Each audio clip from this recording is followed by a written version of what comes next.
Ahoj, volám sa Andrej Osuch a som školiteľ inštalatérov s viac ako 20-ročnou praxou v oblasti okien a dverí. Táto práca tiež zahŕňa hodiny diskusií o montážach a o náročných montážach.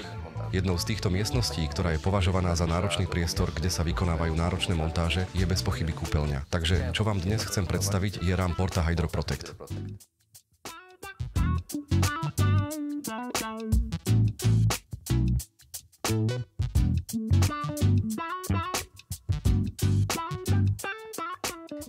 Práve ho montujeme a už teraz môžem povedať, že tento rám sa montuje rovnako ľahko ako štandardný rám Porta System.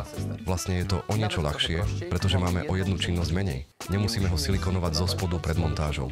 Teraz vás pozývam do miestnosti, kde máme rám, ktorý bol zaplavený vodou. Pozrite sa sem.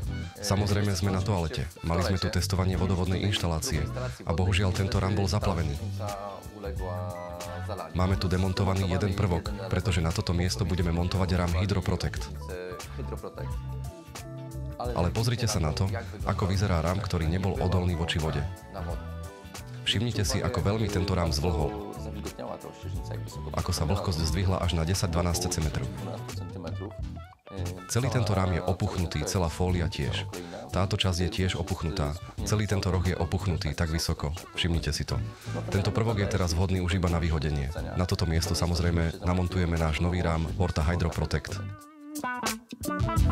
Rám Porta Hydro Protect, jediný takýto v Poľsku, navrhnutý s ohľadom na náročné priestory a kúpeľňa je určite náročný priestor. Odporúčam.